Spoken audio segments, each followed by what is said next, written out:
Hello everyone, welcome to another live session with H&N International. I'm Juliana Armijo, Key Account Manager for South America. Today, we'll be talking about nutrition in production, so as you can see, this will be a very interesting session. This presentation will be conducted by Xabier Arbe, our Managing Director and Nutritionist. Xabier has a last-minute issue and will not be able to join us live for the Q&A session, but we will still encourage you to share with us all your questions in LinkedIn comments, and Xabier will answer them as soon as possible. In case of any technical issues with LinkedIn, we are also broadcasting in our YouTube channel. The link will appear in the comments. Just copy and save it for safety. Let's go with Xabier's presentation. Let's go with the next presentation about production and nutrition. There's always going to be different challenges in this phase of the egg production. We have seen that in the rearing, we are creating the baseline, the setup, the frame for a successful production. But nevertheless, one of the characteristics of the important thing is that we have to we focus when we are doing the production is going to be the type of eggs that we are going to produce, and also keeping the quality of those eggs. So, I was planning to talk about nutrition in production, but I want to make a little bit deviation and talk a little bit about production and profit units. House versus birds. We've been talking a little bit, or not a little bit, a lot about feeder space and density. I want to show you some of the challenges that you can face or you can see here from the point of view of what is your profit unit? Is the house where you are producing the eggs, or is the hen the one that is producing the eggs? So I want to show you some tables, just quick ones. I'm going to go through this one to see what is the impact of the different factors in your egg production. So in this first one, what you can see is the impact of extending the lay. You have the same chick cost price, but then instead of keeping the hens until 85 weeks, you extend the production until 90 weeks. You can see is that you are going to reduce your cost of the production because you are going to have more eggs to produce, but also you are going to have a better utilization of the pullet. To do this, you need to have a good pullet. I'm just giving you an example to jump from 85 to 90, but you can go 100. Just keep in mind one thing. Every time that you extend the life of the hens in production, you are saving money in pullet rearing. Every time that you extend the life, you can, every 4 years, with this change, you can save 1 flock of rearing. So, having a good performance, having a good pullet is going to help you to do these kind of things. And to achieve that pullet, what do we need? As Fernando said, feeder space, have a good frame. Good management. What is more important, feed price or chick price? Let's say that we are going to increase chick price 5%. So instead of being €1, is 1.05. A big increase of the cost of the chick. Oh, that's very much. But what is the impact in your final cost of the egg production? 0.2%. If you have a good genetic, if you buy a good genetic that is worth, it has very little impact in your production. But if we increase 5% your feed cost, that has a really direct impact on your cost of the production. So, having good genetics is very important to have extended life. Thinking of how can I maximize my feed cost is also much more important from the point of view of the cost of the production.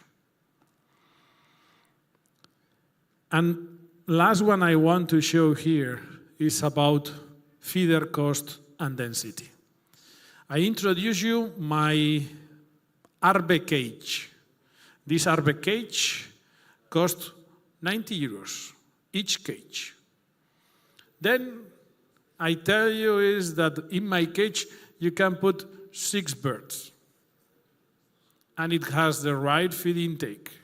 And it's going to have the right feeder space. That means that the cost, then you can say, hey, can I put 1 bird more? Okay, you can put 7. Or even you can put 8. But I'm not going to be responsible of what is going to happen. It's true that when you put more birds, the investment per bird is going to be lower. So if you think about it, how much is the investment per year, this is going to be when you make the decision. Of course, more birds, lower expenses, low expenses that you are going to have. And let's say that you are going to produce the same amount of eggs. I don't believe so, but let's say that you are going to keep the same egg production. It's true that when you put more birds, you are going to have more eggs. But how much you are saving? So you are saving 0.0001 euro per egg. Per egg. Just because you want to go more density. If you are producing 500 eggs per day, you are saving €100 per day. This is what you are saving for making that decision for putting more eggs. This is just an idea. This is a concept. This is some of the decisions that you are taking. It's true that when you put more birds, you are going to have more sellable eggs. But does it worth? how many headaches, how many frustrations, how many challenges you are going to face because you want to save some money here. I'm not going to say there is not good or bad decision, but everything has consequences. So going in higher densities, say that you are going to save some money, you are going to have some more eggs, but are you going to have a profitable bird? Because I'm here being very generous. You are not going to get 400 eggs with higher density. But also I have to tell you is that the performance is not going to be so bad that it's not going to be, this whole system is not going to be a good decision or not economical. But okay, so let's go for nutrition. So in the nutrition, we were coming from the point of view of the hybrid, and then we go with the layer 1. And the formulation of layer 1 has to be, on all the layer diets, has to be based on target feed intake. All the layer feed must have target feed intake. Your nutritionist have to tell you is the target feed intake is, I don't know, okay? Because the hens, the layer hens, the modern hens, can regulate by themselves the feed consumption. And you don't need the farmer, or you don't need the people at the farm to tell the hen how much she has to eat. It has to be the hen by itself that tells you what she needs. And they eat based on energy needs. And we are going to discuss this one. Because I want to share something with you. Here we have the 3 birds that probably they are here, most of you: Nick Chick, Super Nick, and Brown Nick. Nick Chick in the US is eating 105 grams. In Turkey, 115. Hey, is David sending a different genetic? No, it's the same genetic. Super Nick in Philippines is eating 110, more or less. In Turkey is eating 115, and in Netherlands is eating 120. What is happening here? Brown Nick in Thailand is eating 110, probably Nepal also 110, something like that. In Turkey, still eating 115. All the birds in Turkey eating 115. What the hell? And in Netherlands, is eating 125. And I can tell you, all these farmers make money. Make money with these feed intakes. What is happening? What is happening is that there are factors affecting the intake of these birds. But at the end of the day, all these birds, the same birds, Nick Chick in the US is the same as in Turkey. The Super Nick is in Philippines, in Turkey is the same. In the Brown Nick that we send to Nepal, to Sri Lanka, to Netherlands, is the same Brown Nick. No changes. Because our birds, they adapt to the different environment, to the different places. What is happening is this. These are the needs of the energy of the birds in the production. The needs of the birds in production is very steady. It doesn't change too much.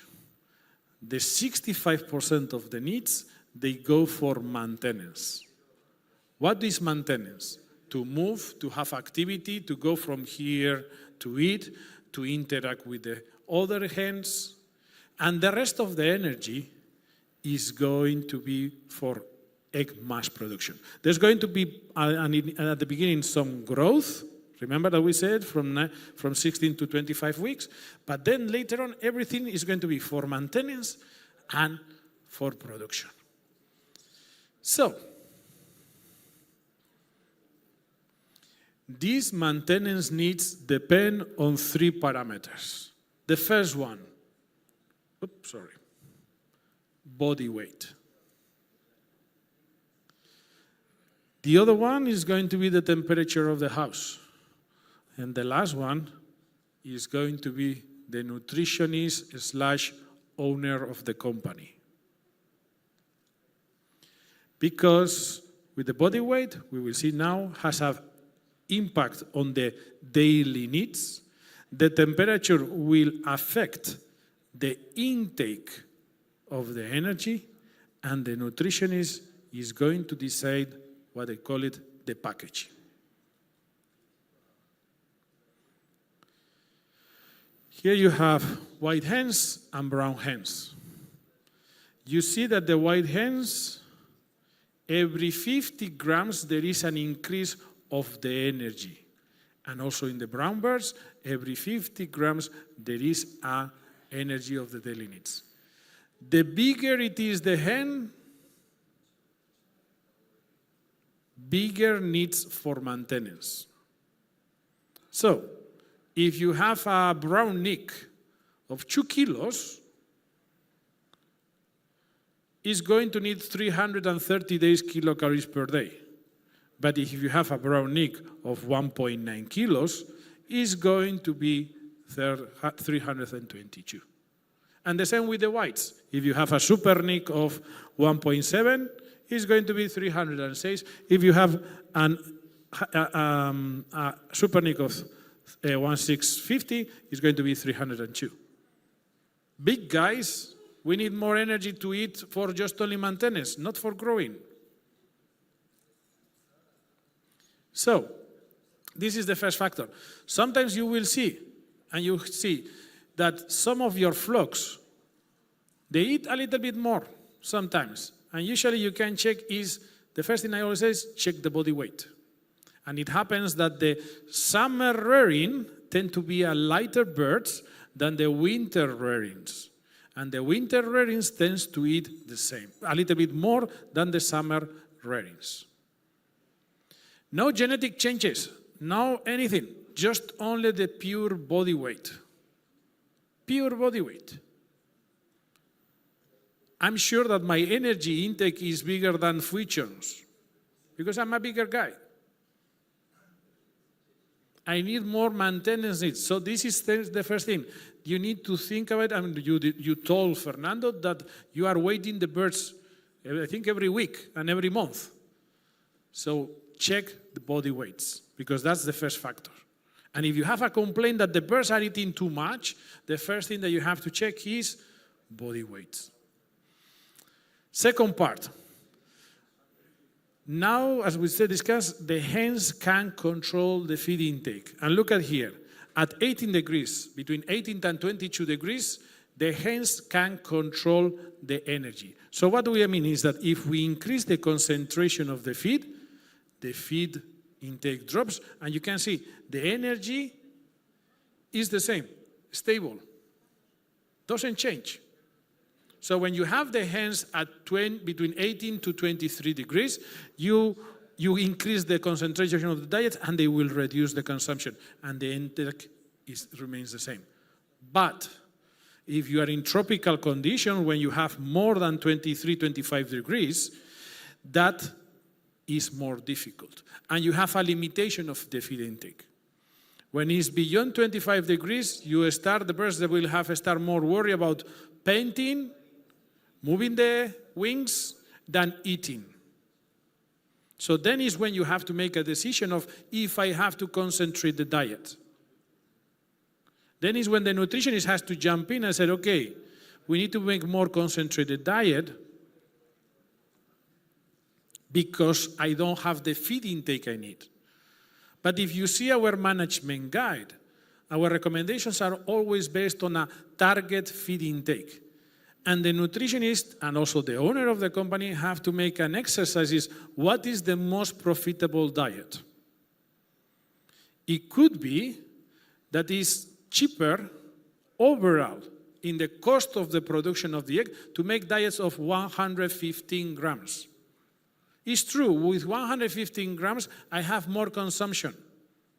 Yes, but the feed might be cheaper.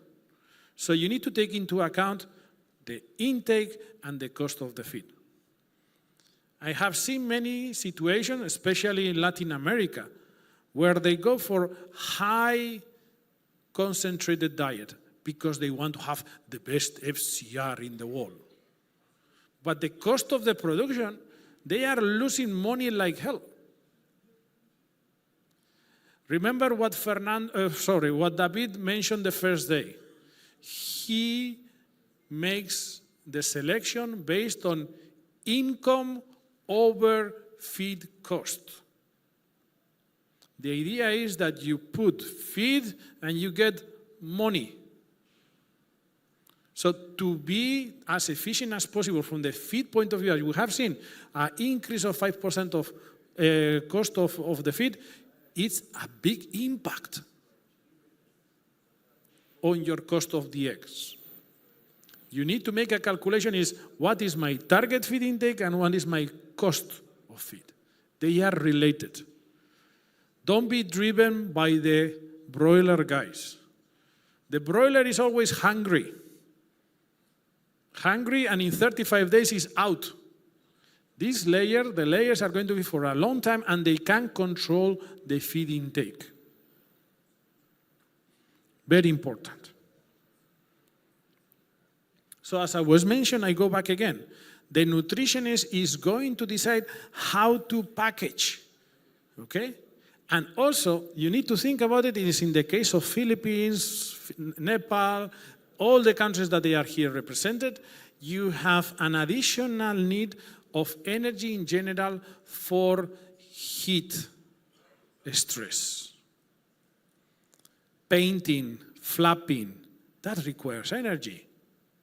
If I don't give that energy, Barry is going to take it from where? From here. From production. Maintenance is first. Stress goes later, and whatever is left is going to be for production.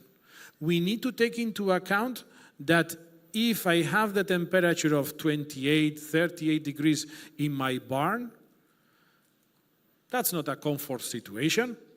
They are going to start flapping, panting. That's energy, and that energy is going to be taken from here. And it's going to affect the egg production.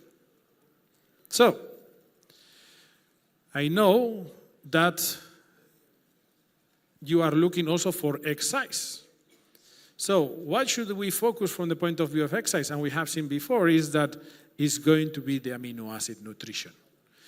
80% of the amino acids that you are giving to the birds are going for egg mass. One of the things that David is guilty of is that he is making a hen that it will keep laying eggs and don't stop. But the size will depend on the amount of amino acids that they are available for the egg production. She will not stop. She doesn't know how to stop. But the size is something that she will modify if she doesn't have the right nutrients. So, based on that, I want to share with you a recent experience, as I mentioned, is with our R&D facility from the point of view of amino acid nutrition. So, at 25 weeks of age, we created 4 different diets. In these diets, we were using the same energy. We changed the amino acids, but we kept the same levels of calcium and the same levels of phosphorus. This was with Nick Chick. So you can see here is that we are going to a very low crude protein diet. Very aggressive. Nobody does this one. But we do believe that the birds don't need protein. They need amino acids. So we said, let's see how they are going to behave. Nick Chick is a hen that it should lay eggs around 61, 62 grams. But let's see what happened with these diets. So look at the egg size. As I said, we started here the birds at 25 weeks. We started with a hybrid 2.0. Of course, we had a very good start. But once we have the 4 treatments, look at what interesting 4 responses that we had. It shows you how sensitive the birds are to amino acid nutrition. And also it's telling you one more thing.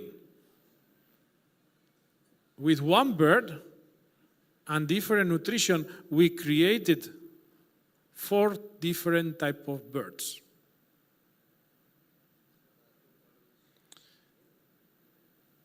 The nutrients we give, we can do a lot of things. David puts the potential, but the nutritionist also can do good things and bad things. Huh? But you can see it's very important is that you have one hen and then you have 4 different responses. With the same genetic, No, genetic is the same bird. But suddenly I can make eggs of, no, it's not showing here. No, it's a pity. I can make eggs here of 64, 63, 62, and 60s with the same bird. Just only with amino acid nutrition and very little protein. One thing I want to highlight here is that this trial started around December, and this last part is summer. What happens in summer? The egg size usually decreases. And here, we didn't see this one. Also the production.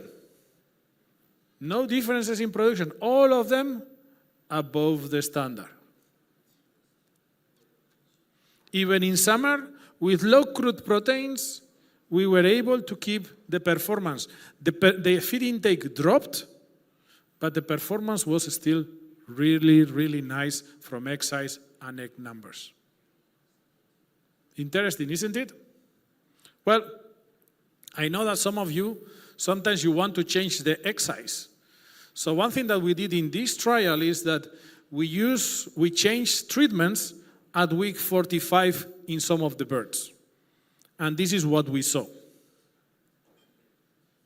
The feed intake, you can see it dropped. And in the summertime, the feed intake dropped. But as you can see, the performance didn't drop.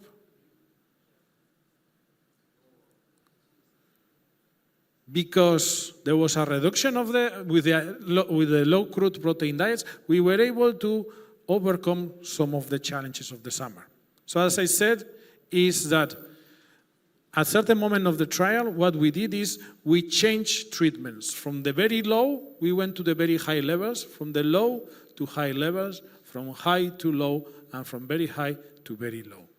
So, what did we see when we changed the diets? So, here it goes the very low, and and we change to the very high, you see, we saw a very clear response.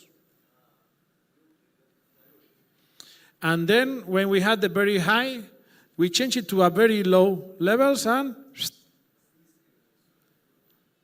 very sensitive. The birds are very sensitive to the levels of amino acids.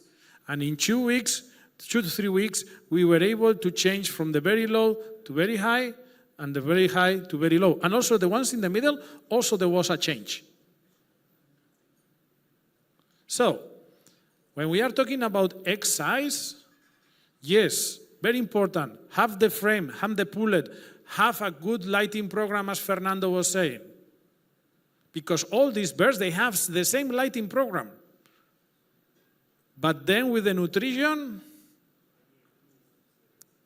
we change it. And also with the nutrition, with just amino acid nutrition.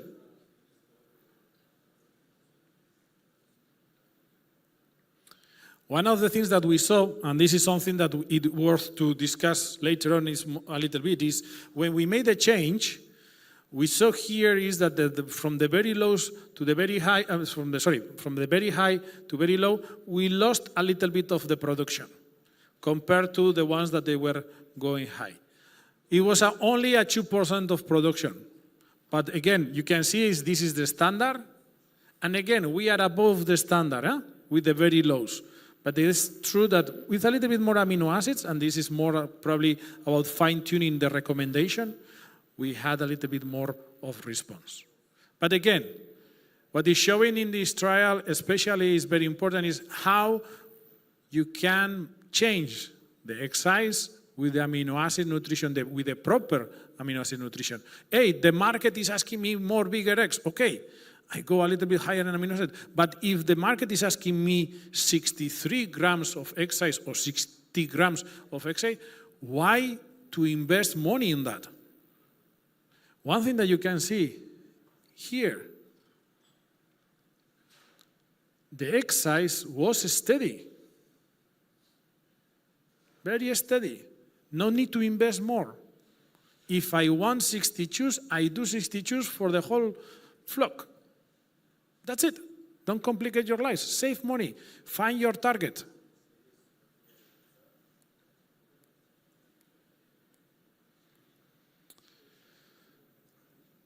Okay. So, then it's time for the nutritionist to make some design feed.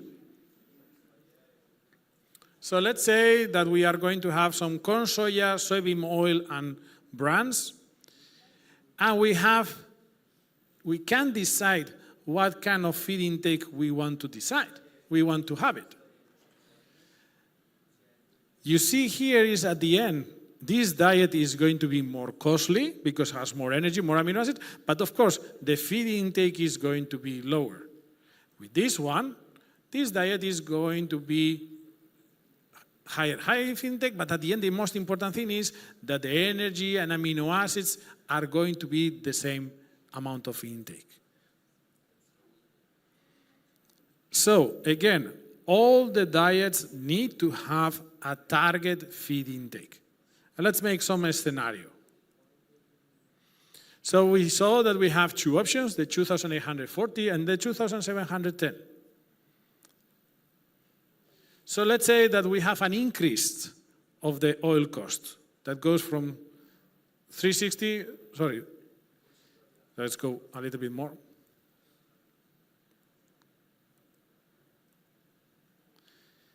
This is just a scenario where you can see is at certain moment what kind of interest or what kind of diet we should design based on how the raw materials can change and the prices can change.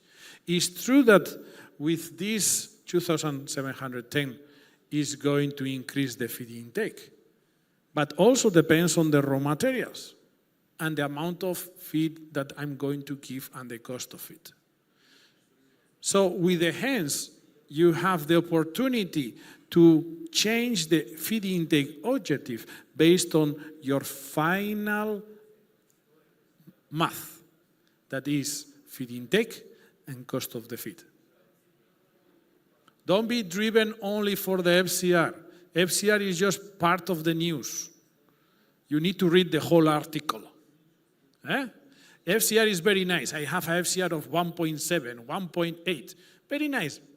But how is your cost of eggs? Are you producing cheap eggs? Are you making money with the eggs? And that's what it takes, is telling you this one. We need to take into account not only the intake, also is what cost is the formulation. Okay, another part for keeping the quality of the eggshell is going to be the calcium and phosphorus during the diets. So if you think about our recommendations, and you can see in our book, what we are doing is we are recommending reducing the phosphorus from the point of view of the recommendations and increase the amount of calcium. Why do we do so? Okay, so in addition, we will say this can. Why we increase the calcium recommendation? Because we know that the absorption of the calcium, it goes down with the age of the birds. This is nothing that we can do, okay? This is part of the, as Fernando was saying, the age of the birds. We cannot go against the age, even if we try to buy creams and eat supplements to make us look younger. But our gut knows very well the age. Then, it's also going to be important the type of particle that we are using. This is our recommendation, and you can see from the calcium is that we recommend to increase the coarse particle as the hens they get older and older. Why we are asking coarse particle? Because usually the coarse is going to make it more retention in the gizzard, so then that calcium is going to be available when the lights are off.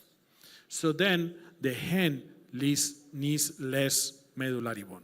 And here I want to make a just brief step. Our recommendation says, let's say, after peak of the production, 70% coarse, 30% fine. Good? Okay, so now forget about that one. Why do I say forget about that one? Because depends on what kind of calcium carbonate you have in the feed mills. Coarse calcium for us means a particle that is 3.5 millimeters. But then you need to figure out what kind of calcium you are receiving. Because you might have 3.5 particles, but also you may have 2 millimeters particles, you might have 1 millimeter particles, and even below 1 millimeter in the same batch.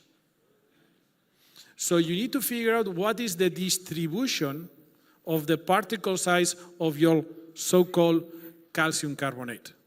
Because, for example, I know about one nutritionist. She was telling me, look, I have calcium carbonate, yes, it's 3.5, I have a lot of particles, but I still have 20% that is below 1 millimeter. So I told her, just use your coarse particle, because that coarse particle already has a lot of fines. If you are putting 70% of not so coarse together with the fines, you are putting too many fines. So the first thing we say is, before buying fine particles, make an evaluation of how is your coarse particle and what is the distribution of those particles. How much of that coarse particle is above 3.5, how much is between 2 and 1, how much is between 1 and below. Because you might not need fine particles, because it's already coming in the coarse. Also important is maximize the use of the phytase. Be careful that there are some recommendations there. When you buy a phytase, the first question that you have to tell them is this recommendation done with broilers or with layers? Because there are a lot of phytase recommendations. They are based on broilers. And the broiler, the oldest that you get a broiler is 35 days. And a layer, you know how old she is. I mean, and we don't have any additive people here for several reasons, because we can talk more freely. But making diets in layers is not cheap. And a lot of additive companies, they are using mathematical models to extrapolate the effect from broilers to layers. So when you get, just my recommendation, okay? When you get a new product from a phytase, and it's just start that product, I bet you a beer or a dinner, whatever you want, that they don't have a trial in layers. Because it's costly and it takes time. If they are launching a product, the first testing place is going to be broilers, and the last one is going to be layers. Just so you know, okay?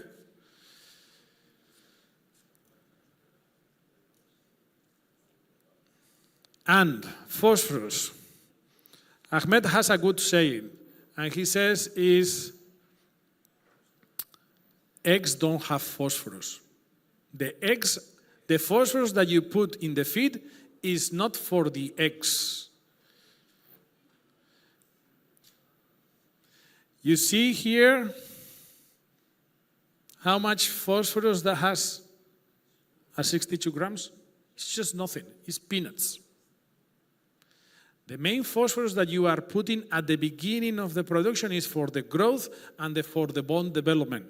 An additional phosphorus that you are going to put is going to be mainly for the bone recovery. So after peak of the production, the amount of phosphorus that the bird needs is very little. There are a lot of papers talking about that one, and in Europe, they have pushed to use those kind of things. And you can save money. You don't need so much phosphorus after the peak of the production. And again, it will depend on the feed intake.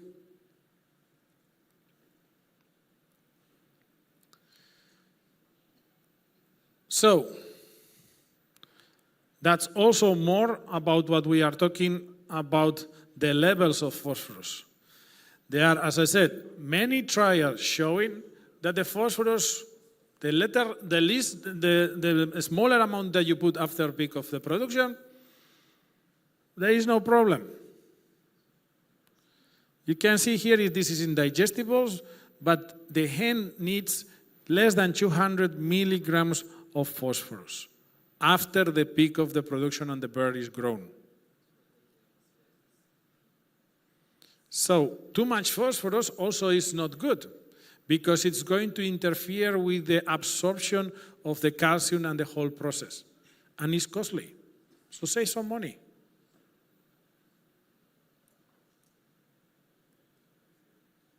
So, based on all these kind of things, this is just an example, okay? This is not the diet that you have to do tomorrow. But this is the concept that we are explaining. Based on the performance of the birds and the situation that we have, as you can see here, is what we are recommending is always more or less the same energy, no matter the age of the birds. Why? Because the energy is based on body weight. If the body weight of the bird is not changing, why should I change the energy here? Then we have the amino acids, and we know that the egg mass that the birds are producing in phase 1, phase 2, until, let's say, 70%, is above 90%. They produce a lot of eggs, a lot of mass. So why to change the amino acids? Why do you want to punish the birds? In the old times, I know, and I was the first one from the old times, I'm getting quite old, is that phase 2 we used to reduce the energy and reduce the amino acids. Why? Because after 46 weeks, the performance was dropping. We were culling the birds with 70 weeks, 72 weeks, because the performance was dropping. But now the performance is not dropping. Why to change the amino acids then? They are still at how much? 94, 95%, big egg, a lot of eggs. Why do you want to reduce the amino acids? If you keep the levels of amino acids, and as we have seen in our R&D trial, you can keep the performance steady, keeping the same production.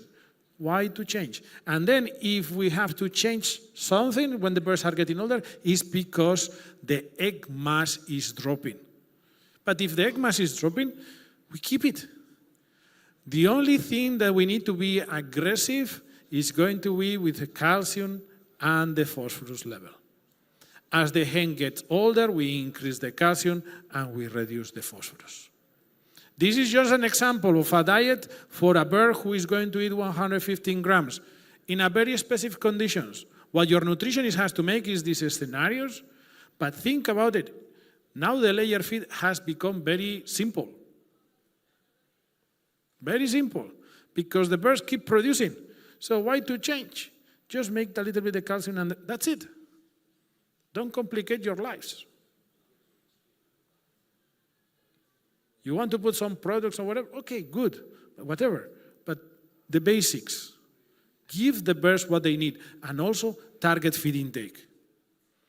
One thing that, before I forget, a target feed intake doesn't mean a restriction intake, okay? Because there is one thing that you cannot control, and even if you try, and it's the feed quality. When we say that the targeted feed intake is 115, is what we should see in the field. But always we said is that you should deliver at least 2 to 3 grams more. Why? Because I don't know, I'm not 100% sure that this feed has 2,750 kilocalories. Because I cannot control every batch of corn, every batch of oil that I'm putting in this diet. So you said the target feed intake is 115, but I deliver 117. If the corn is not as good as I expected, the bird will eat a little bit more. But no problem, because if she's eating more, it's because, hey, my corn is not as good as I thought. But if your corn is very, very good, instead of eating 115, she will eat 112, 113. No problem. But you have your safety net. And the bird is going to tell you how good is your corn or how good is the rest of the raw materials. They are not broilers. They are fine ladies who know what they need to eat for good production. So, as we discussed, no restriction, but also it's telling you how they need. I know, and I would say is that if you have to invest in something, probably the first thing that you need to invest is a good lab and a good NIR to have good information of the raw materials. But then once with that you have that information, the birds will tell you the truth. If you have a target feed intake of 115 and the bird is eating 120, there's something wrong. Or the body weight is very high, or the raw materials are not as good as you thought.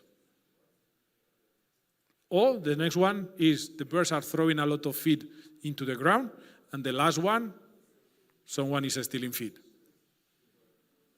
Okay? But this is the things that you can work with the layers. You can make the decisions of feeding because they can adapt to whatever is in front of them. Okay, so as we were discussing in production, body weight, egg mass, and activity are going to be the factors affecting the energy needs. In all laying hens, we need to have a target feed consumption. But don't misunderstand me with the restriction feed. Is that we need to understand that our feed, our raw materials are accurate. And that's when we work always with a target feed intake. Then we have seen it is that we can change the egg side with the amino acid nutrition. And we see that the H&N birds, they are very sensitive to the levels of amino acids. So with the same lighting program, the proper one, as Fernando said, lighting program when it's the body weight, with good development, that we have a good start. And later on, we can manipulate whatever we want. We are taking back some of, I'm going to make a joke later about the power of the nutritionist. Fernando is not going to like it. But the feeding program doesn't change much. Based on the productivity, is that the energy concentration depends on the body weight, the amino acid depends on the egg mass, and then calcium, phosphorus, they have to be based on the age. So, what is the difference between a veterinarian and a nutritionist? A veterinarian thinks that he is God, but the nutritionist knows that he is God. Okay, so any question?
want to thank Xabier for his presentation and for sharing his expertise with us.